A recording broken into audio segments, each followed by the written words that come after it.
Good evening, folks, and this is the most important stimulus news that you have to know. Let me ask you, because one of the questions right now is paid family leave. You said that you hope that that's going to be in there, 4 weeks of paid family leave, and the expansion of Medicare to include dental, vision, and hearing coverage. Is that going to be in the bill? Well, that's part of the negotiation. Dental is very expensive, so hearing and visual, and dental, but dental will take a little longer to implement. But that's part of the negotiation right now. So you don't know what's going to be in the final bill. Well, it sounds like you're saying dental might not make it because it's so expensive. It'll be on a path. It'll be on a path. But what they told us, and I don't quite understand why, but we've been told by people who know about these things that it'll take 5-6 years in order to implement the dental. So how do we, shall we say, fill in the blank there? Bernie has some suggestions about how to do that. That'll be part of the negotiation. Bernie Sanders, the independent from Bernie Vermont. Sanders. Are you frustrated? I mean, you talk about how you're almost there, except for 10% of the bill, and you also talk about how the House is there. You guys are ready. You're going to pass it, and it's really these two Senate holdouts, Sinema and Manchin. Are you frustrated with them? Well, I'm respectful of everybody's point of view. I do not want the I don't want the Trump tax cuts perpetuated. So I don't want anybody to think if we don't address those right now they're off the table. No, we will use them for something at some point.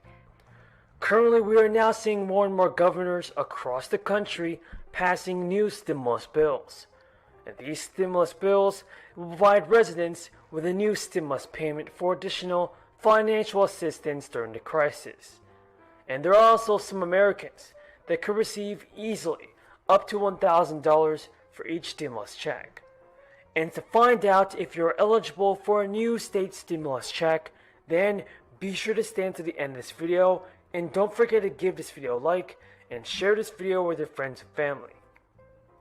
The White House is hopeful of moving towards a deal on the remainder of President Biden's huge Build Back Better agenda. That's before the end of the month, and that's with House Majority Leader Steny Hoyer hopeful of getting a framework in place before Monday. Everybody, you have to know this. Earlier this week, Biden met with 19 lawmakers in an attempt to find a compromise to satisfy his disparate caucus and to secure the passage of a two-bill, multi-trillion-dollar social safety net and infrastructure package. There is also a large number of states that have approved their own rounds of direct payments for residents, and Texas is one of them, giving their educators additional stimulus checks. Individual school districts introduce various bonus schemes to encourage teachers back to the schoolroom. And in the state of Florida, some people are getting $1,000 stimulus checks. Everybody, has your state governor done the same thing? How about your mayor? Has your mayor done the same thing for his city or her city? Have they given you a state or county stimulus check? Leave a comment down below saying yes or no. I do think that our federal government and even the state government must do a better job in helping out the American people. But still, in Florida, an additional round of $1,000 stimulus checks was reserved for around 170,000 teachers and principals across the state. This is a thank you bonus for their work throughout the crisis. DeSantis decided to spend about $216 million on relief funds. Eligible workers in New York can also access a $2.1 billion stimulus check fund, allowing those unable to claim the additional 2 stimulus checks to receive at least some support. You must simply be a state resident who earned less than $26,000 in 2020 and have missed out on the previous stimulus checks.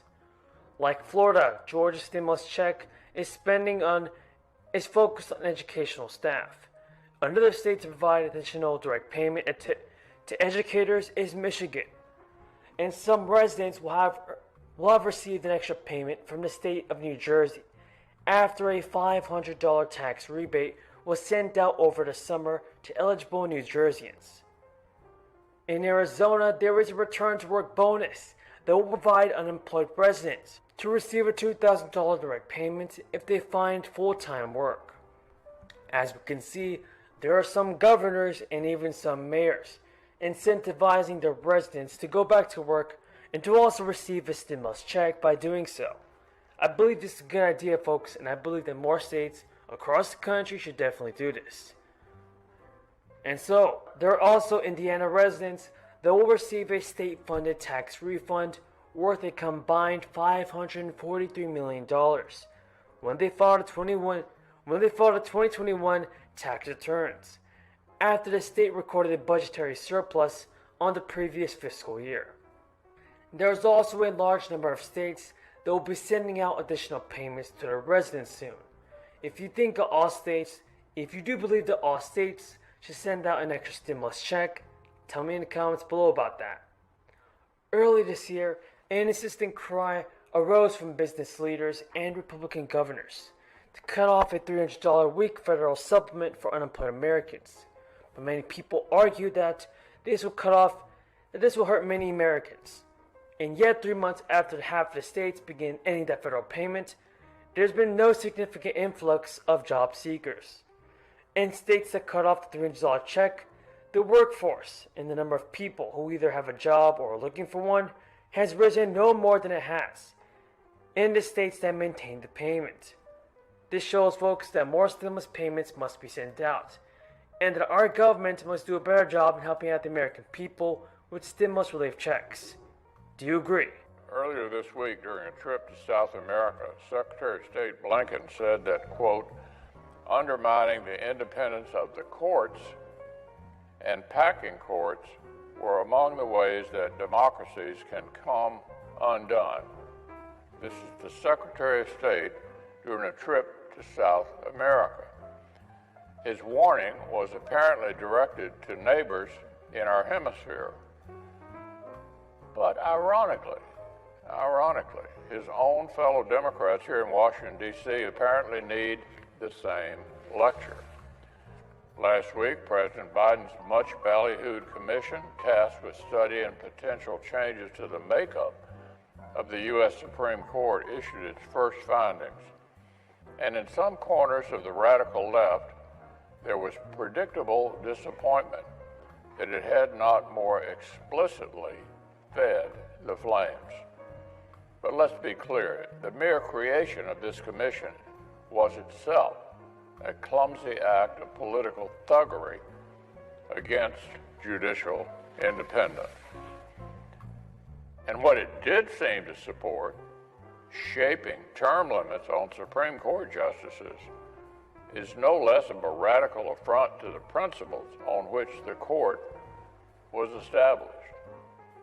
So, Madam President, curtailing the tenure of our nation's senior-most judges is such an obvious threat to judicial independence, it's literally been warned about since our nation's founding. Here's what Alexander Hamilton had to say about it, and he didn't mince any words.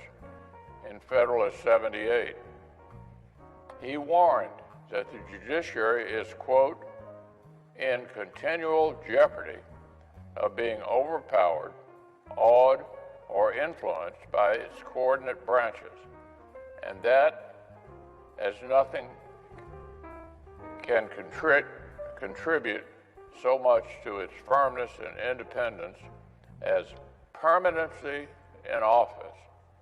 Permanency in office.